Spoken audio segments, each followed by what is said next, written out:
Two guys in the dark.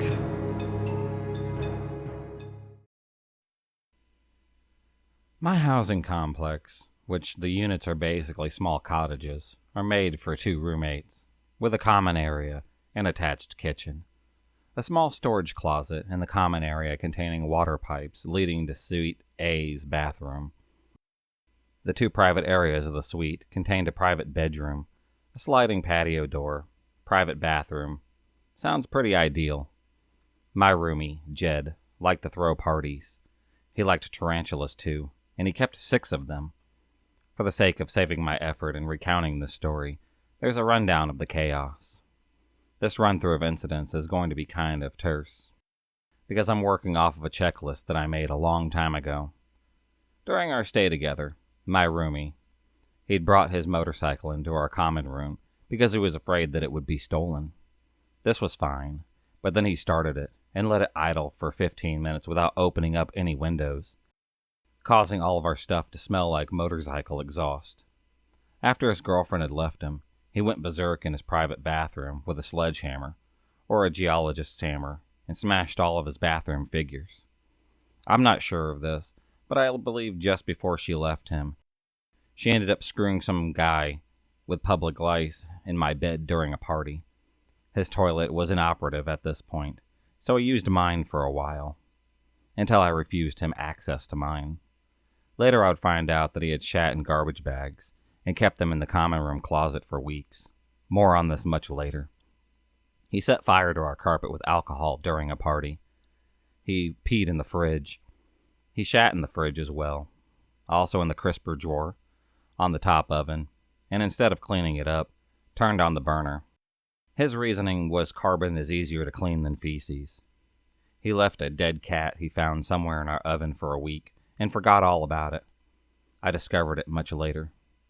He had owned 6 tarantulas and would let one run around free range. He assured me that he had tamed it. I assured him that he was really stupid. He never showered whatsoever. He sold drugs in his room. He smoked pot with his friends in the common area. He spilled bong water on 2 of my textbooks. He and his friends did cocaine off of the television set in the common area.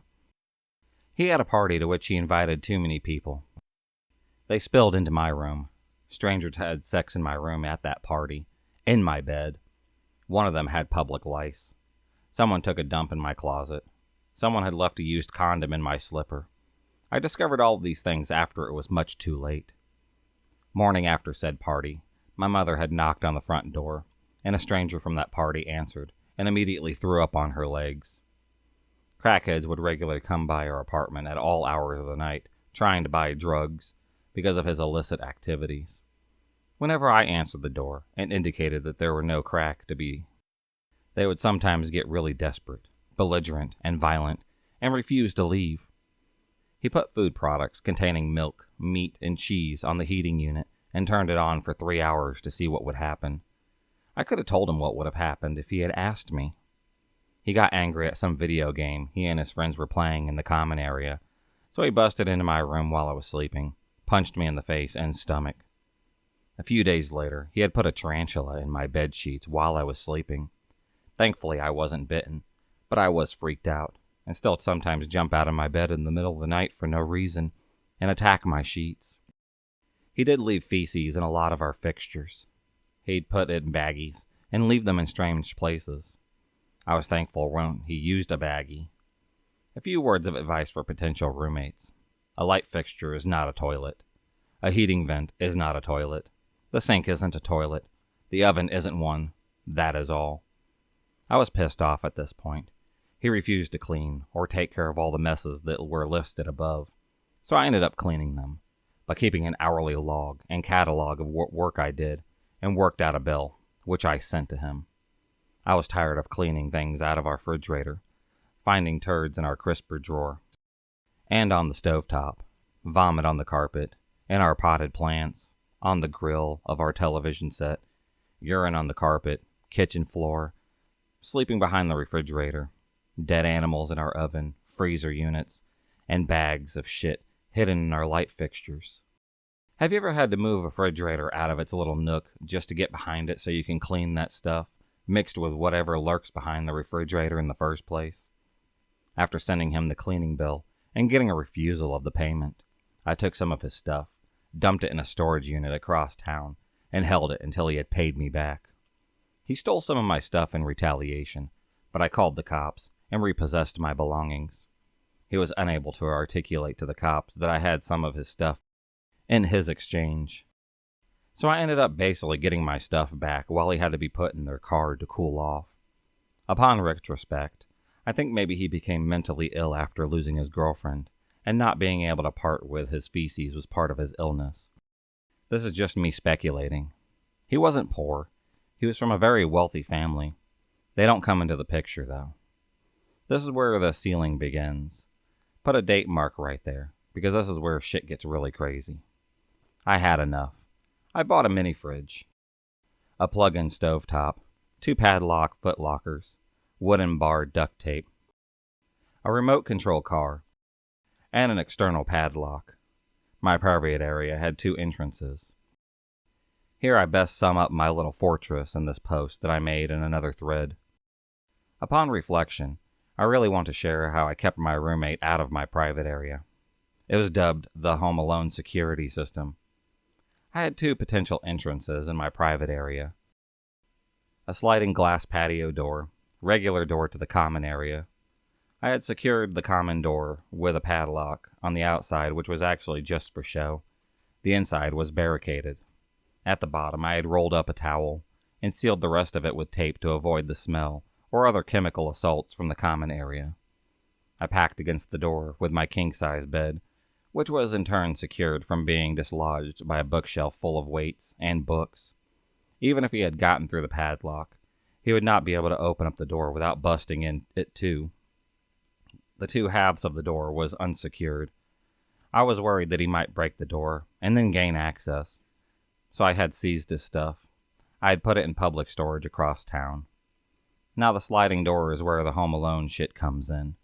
It had a lock, but it was non-functional and only accessible from the inside.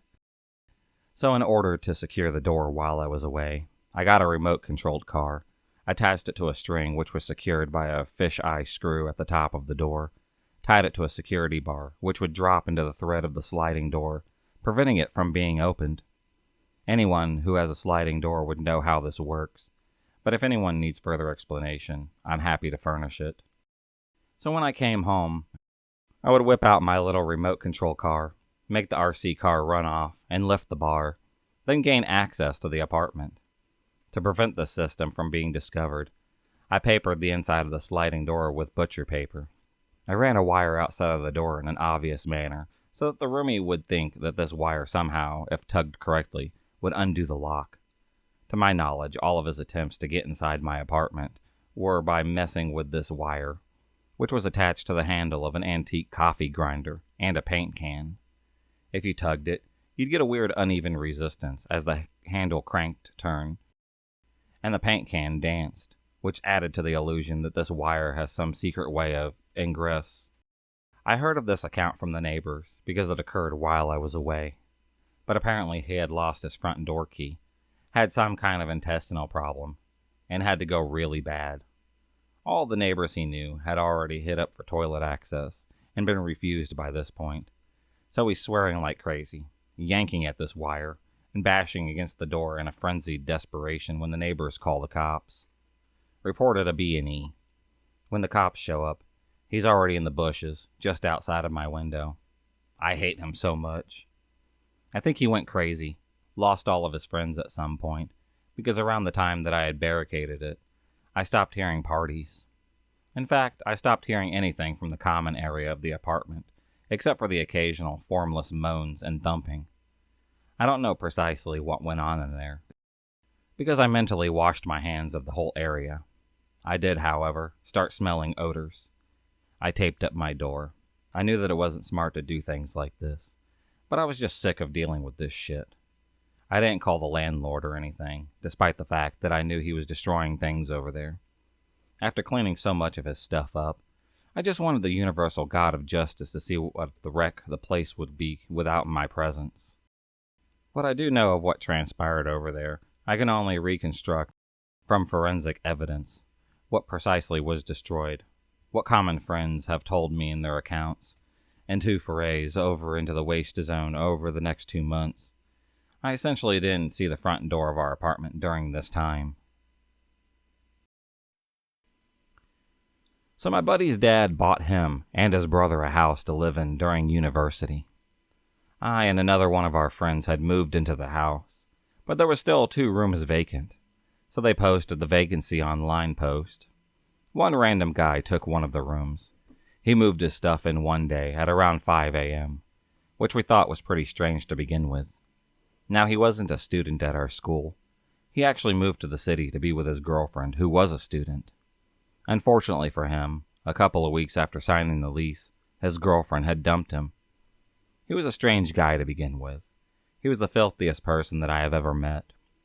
One time he came home from his factory job, proceeded to make and eat a sandwich with his hands pure black from grease.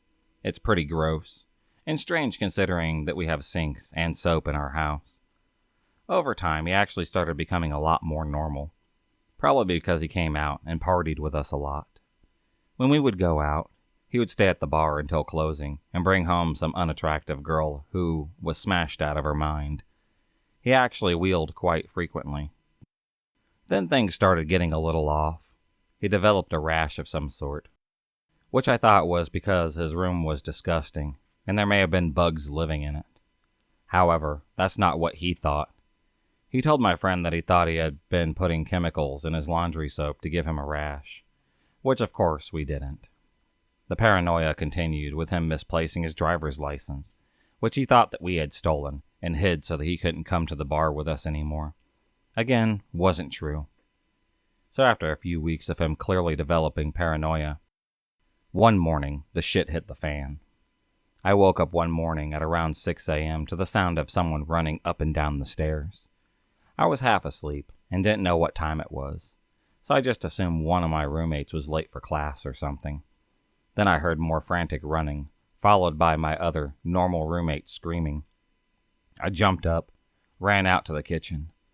I see my normal roommate, I'll call him Steve, standing in the kitchen. Then I get around the corner and see the crazy one, I'll call him John, standing in the front of my fridge in a bathrobe, sweatpants, which were clearly women's and way too small, a baseball cap with a wolf on it. All of my and my other friend's shit had been torn out of the fridge and smashed to the ground. Pickles, milk, chili, you name it, all over the ground. Steve asked him what the hell was going on. He just replied while shivering, shaking, and sweating profusely. I took 11 Benadryl. We didn't know what to do, so we took him into the living room, sat him on the couch, and tried to calm him down. The whole time he was shaking, shivering, and sweating, and had one of the most murderous looks on his face that I've ever seen. At this point, my other, much slower to react roommate came out to see what the fuss was all about. When he walked into the living room, John looked at him with his death gaze, pointed and said, "That's my guy." I'm confident my friend has nightmares about it. So after a little while of us trying to figure out what to do while this kid mumbles random things, out of nowhere he jumps to his feet, lets out a war cry, and charges at my roommate, Steve. Now, Steve was a bouncer at some bar in our city, so when John had charged at him, he hip-tossed him around, threw him through one of the dining room chairs. After this, he jumped on him, held down his body. Then I jumped on his legs, and we held him down. He was kicking and punching us, trying to get us off of him. At this point, he started yelling some crazy things, most of which I forgot about. However, one that stuck out to me was, "The media always wins." So after holding him down for a while, and no progress to his mental state, we called 911, waited for the police and EMS to come and take him to the hospital.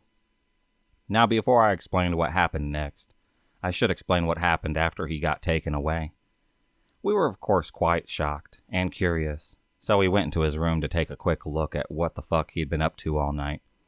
In his room, we found a bunch of our food, a bottle of Tylenol which was missing a substantial amount of pills, some Benadryl scattered around the floor. We also found a box that had a photo album and some other things in it, which we think most likely was all stuff from his relationship with the girl who dumped him after he moved out here with her. That being said, we figured the hat was a gift from her, and the sweatpants were probably hers. So now that the ex-girlfriend box is out there, I can continue. This is where it goes from sad and shocking to just plain creepy and frightening. While we were holding him down, he kept struggling, and in the process, his little sweatpants started coming down. They got down to about the bottom of his ass when we noticed that he was wearing a little purple woman's panties. We could only assume that they were his ex's. So we figured that most likely he tried to kill himself with pills, but instead he just ended up tripping the fuck out. We only ever saw him once again when he came to pick up his stuff and move out, but he clearly didn't want to talk about anything. If you enjoyed this video, please subscribe, like, and hit the bell for notifications on future videos and become a stalker of the night. And I'll see you next time.